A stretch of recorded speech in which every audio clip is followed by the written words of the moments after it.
आज आपण जाणून घेऊया अँजिओप्लास्टीच्या नवीन टेक्निक विषयी, ती आहे ड्रग कोटेड बलून. या नवीन टेक्नॉलॉजीमध्ये आपण बॉडीमध्ये मेटल टाकत नाही, याला मेटललेस अँजिओप्लास्टी असंही म्हणतात.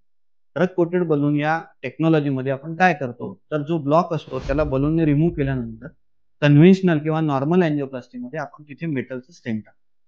या पेशंट्समध्ये आपण मेटलचा स्टेंट न टाकता औषधवाला बलून तिथे लावतो. त्याच्यामुळे जे बलूनवर औषध असतं ते सर्व औषध त्या व्हेसलला किंवा आर्टरीला भेटतं. जो अडथळा असतो त्याला दूर करायला त्याचा हेल्प होते आणि आ जी नळी असते किंवा आर्टरी असते ती पुन्हा पूर्ववत नॉर्मल होऊन जाते आणि तिथे कोणत्याही प्रकारचं मेटल राहत नाही. याचा बेनिफिट काय? तर याचा बेनिफिट हा आहे, की याच्यामुळे आपल्याला जीवनभर रक्त पातळ करायची औषधं खूप जास्त घेण्याची गरज पडत नाही.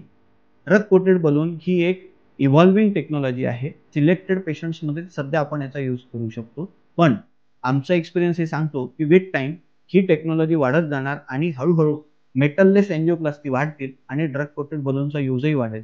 जे कन्व्हेन्शनली सध्या आपण करतोय स्टेंट टाकून अँजिओप्लास्टी याचा यूज हळू-हळू कमी होईल.